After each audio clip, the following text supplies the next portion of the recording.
ದಿನಾಂಕ 10/4/2026 ಧಾರವಾಡ ನಗರದ ಹಶ್ಮಿ ನಗರದಲ್ಲಿ ಒಂದು ಘಟನೆ ನಡೆದಿತ್ತು. ಆ ಘಟನೆಯಲ್ಲಿ ಫೈರೋಜ್ ಅನ್ನುವಂಥ ಒಬ್ಬ ವ್ಯಕ್ತಿ 33 ವರ್ಷ, ಅವ್ರ ಮನೆಗೆ ದುಷ್ಕರ್ಮಿಗಳು ಕೆಲವರು ನುಗ್ಗಿ ಮಾರಣಾಂತಿಕ ಹಲ್ಲೆ ಮಾಡಿದರು. ಆ ಹಲ್ಲೆಯಲ್ಲಿ ಸ್ಥಳದಲ್ಲೇ ಮೃತ ಹೊಂದಿದ್ರು. ಅದಾದಮೇಲೆ ನಾವು ಸ್ಥಳಕ್ಕೆ ಭೇಟಿ ನೀಡಿ ಮತ್ತು ಪ್ರಕರಣ ದಾಖಲು ಮಾಡಿಕೊಂಡು ಧಾರವಾಡ ಉಪನಗರ ಪೊಲೀಸ್ ಠಾಣೆಯಲ್ಲಿ ಕೊಲೆ ಪ್ರಕರಣವನ್ನು ದಾಖಲು ಮಾಡಿಕೊಂಡಿದ್ವಿ. ಆ ಒಂದು ಪ್ರಕರಣದಲ್ಲಿ ಒಟ್ಟು 9 ಜನರನ್ನು ನಾವು ಅರೆಸ್ಟ್ ಮಾಡಿದ್ದೀವಿ. ಆ 9 ಜನರನ್ನು ನಿನ್ನೆ ಅರೆಸ್ಟ್ ಮಾಡಿ ನ್ಯಾಯಾಲಯಕ್ಕೆ ಮಾಡಿದಂಥ ಸಂದರ್ಭದಲ್ಲಿ ಅವರು ನ್ಯಾಯಾಂಗ ಬಂಧನ ಕೊಟ್ಟಿದ್ದಾರೆ. ಮತ್ತು ಅವ್ರನ್ನ ಪೊಲೀಸ್ ಕಸ್ಟಡಿ ತೊಗೊಂಡು ಫರ್ದರ್ ಇನ್ವೆಸ್ಟಿಗೇಷನ್ ಅಂದರೆ ಮುಂದುವರೆದ ತನಿಖೆಯನ್ನು ಮಾಡುವಂಥ ಕ್ರಮ ಕೈಗೊಳ್ಳಲಾಗುತ್ತೆ.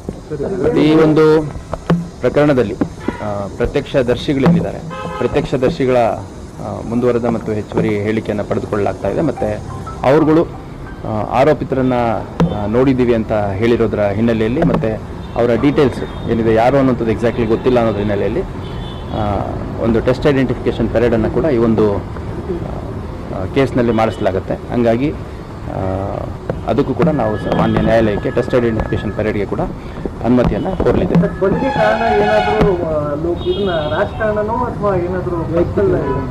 ಮೃತ ಹೊಂದಿರುವಂಥ ವ್ಯಕ್ತಿ ಮತ್ತು ಯಾರು A1 ಆರೋಪಿ ಇದ್ದಾನೆ, ಅವರಿಬ್ಬರ ನಡುವೆ ಸ್ವಲ್ಪ ಭಾಳ ದೊಡ್ಡ ಮಟ್ಟದ ವೈಯಕ್ತಿಕ ಸಂಘರ್ಷ. ಆ ವೈಯಕ್ತಿಕ ಸಂಘರ್ಷ ಅಂತಂದರೆ ಪ್ರತಿದಿನದ ಚಟುವಟಿಕೆಯಲ್ಲಿ ಪರಸ್ಪರ ಸಂಘರ್ಷ ಆಗ್ತಾ ಇತ್ತು ಅಂತಂದು ಆರೋಪಿ ಹೇಳಿದ್ದಾನೆ. ಮತ್ತು ಕಂಪ್ಲೇಂಟಲ್ಲೂ ಕೂಡ ಇದೇ ರೀತಿ ತಮ್ಮ ವೈಯಕ್ತಿಕ ಬೆಳವಣಿಗೆ ದೃಷ್ಟಿಯಿಂದನೂ ನಿರಂತರವಾಗಿ ಕಿರಿಕಿರಿ ಮಾಡ್ತಿದ್ದ ಆರೋಪಿ ಅನ್ನುವಂಥದ್ದು ಹೇಳಿದ್ದಾನೆ. ಹಂಗಾಗಿ ಅವರ ದಿನನಿತ್ಯದ ಚಟುವಟಿಕೆಯಲ್ಲಿ ಪರಸ್ಪರ ಸಂಘರ್ಷ ಇದ್ದದ್ದು ಮುಖ್ಯ ಕಾರಣ ಅನ್ನೋಂಥದ್ದು ತಿಳಿದು ಬಂದಿದೆ. ಮತ್ತು ಈ ಪ್ರಕರಣದ ಆರೋಪಿಗಳೇನಿದ್ದಾರೆ ಅದರಲ್ಲಿ ಕ್ರಿಮಿನಲ್ ಹಿನ್ನೆಲೆ ಇರುವಂಥ ಕೆಲವು ಆರೋಪಿಗಳು ಕೂಡ ಇದ್ದಾರೆ. ಆರೋಪಿಗಳು ಪರಸ್ಪರ ಸಂಪರ್ಕ ಮಾಡಿ ಸುಮಾರು ಭಾಳಷ್ಟು ದಿನದಿಂದ ಅವರು ಒಂದು ಪ್ಲ್ಯಾನ್ ಮಾಡಿ ಅವನ್ನ ಮೃತ ವ್ಯಕ್ತಿ ಏನಿದ್ದಾನೆ ಅವ್ರನ್ನ ಆರೋಪಿಗಳು ಸುಮಾರು ದಿನಗಳಿಂದ ಫಾಲೋಅಪ್ ಮಾಡಿದ್ದಾರೆ ಅನ್ನೋಂಥದ್ದು ಕೂಡ ಇನ್ಫಾರ್ಮೇಷನ್ನು ಸಿಕ್ಕಿದೆ. ಮೃತ ವ್ಯಕ್ತಿ ಏನಿದ್ದಾನೆ ಅವ್ರದ್ದು ಮದುವೆ ಇತ್ತು ಅನ್ನೋ ಕಾರಣಕ್ಕೆ ಭಾಳಷ್ಟು ಬಾರಿ ಅವನು ಎಲ್ಲೇ ಹೋದ್ರು ಬಂದ್ರೂ ಒಂದಷ್ಟು ಜನ ಹುಡುಗರ ಜೊತೆಗೆ, ಸಂಬಂಧಿಕರ ಜೊತೆಗೆ ಕಾರ್ಡ್ಸ್ ಕೊಡಲಿಕ್ಕೆಲ್ಲ ಹೋಗ್ತಿದ್ದಂಥ ಸಂದರ್ಭದಲ್ಲಿ ಆ ಮದುವೆ ಇರೋವಂಥದ್ರ ಬಗ್ಗೆ ಈ ಆರೋಪಿಗಳಿಗೆ ಅಂದಾಜಿಲ್ಲ. ಹುಡುಗರನ್ನ ಜೊತೆಗೆ ಇಟ್ಕೊಂಡು ಓಡಾಡ್ತಿದ್ದಾನೆ ಅಂತಂದು ಕೆಲವು ದಿನಗಳ ಕಾಲ ಹೊಂಚಾಕಿದ್ದಾರೆ ಬೇರೆ ಬೇರೆ ಸ್ಥಳದಲ್ಲಿ. ಅದಾಗಿಲ್ಲ. ಅದಾದಮೇಲೆ ನಂತರ ನೇರವಾಗಿ ಮನೆಗೆ ಯಾರು ಬೇರೆ ಗಂಡ್ಮಕ್ಳು ಇಲ್ಲದಂಥ ಸಮಯದಲ್ಲಿ ಹೋಗಿ ಹೊಡಿಬೇಕು ಅಂತಂದು ಅವರು ಪ್ಲ್ಯಾನ್ ಮಾಡಿ ಆ ಒಂದು ಎಕ್ಸಿಕ್ಯೂಷನ್ ಮಾಡುವಂಥದ್ದು ಕಂಡು ಬಂದಿದೆ. ಒಟ್ಟು 9 ಜನ ಆರೋಪಿಗಳನ್ನು ನಾವು ಅರೆಸ್ಟ್ ಮಾಡಿದ್ದೇವೆ. ಮತ್ತು ಇನ್ನೂ ತನಿಖೆ ಮುಂದುವರೆದಿದೆ. ಇನ್ನೂ ಕೆಲವು ಆರೋಪಿಗಳನ್ನು ಈ ಒಂದು ಪ್ರಕರಣದಲ್ಲಿ ಅರೆಸ್ಟ್ ಮಾಡೋದು ಬಾಕಿ ಇದೆ. ಅದೇ ಅವ್ರದ್ದು ಟೆಸ್ಟ್ ಐಡೆಂಟಿಫಿಕೇಷನ್ ಮಾಡಿಸ್ಬೇಕಾಗಿರೋದ್ರಿಂದ ಆರೋಪಿಗಳ ವಿವರಗಳನ್ನು ನಾನು ಹೇಳಲಿಕ್ಕಾಗಲ್ಲ.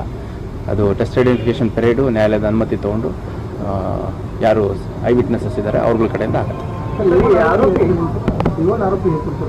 ಅಲ್ಲ, A1 ಆರೋಪಿ ಸೇರಿದಂತೆ ಇವಾಗ FIR ಅಲ್ಲಿ 3-4 ಜನ ಹೆಸರು ಕೊಟ್ಟಿದ್ದಾರೆ. ಇವಾಗ ಅದು FIR is a public document, ಅದ್ರಲ್ಲಿ ಸಿಗುತ್ತೆ.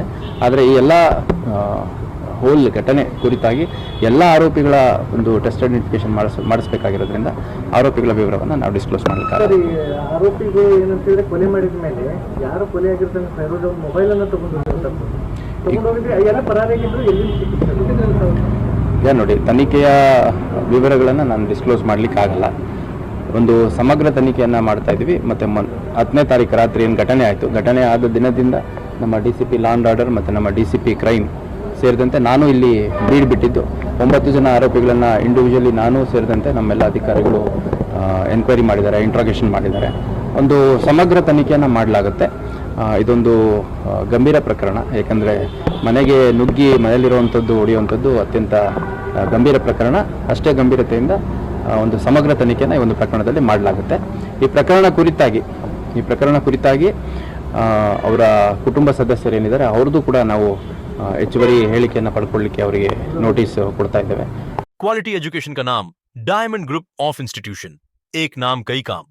LKG से लेकर PG तक रेगुलर और डिस्टेंस मोड में स्पेशल कोचिंग क्लासेस के लिए NEET, IIT, JEE, KS, ET integrated यहां मिलेंगे।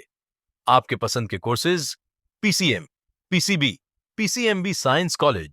ज्यादा जानकारी के लिए इन नंबरों पर कांटेक्ट करें। आपके भविष्य की फिक्र, डायमंड ग्रुप ऑफ इंस्टीट्यूशन।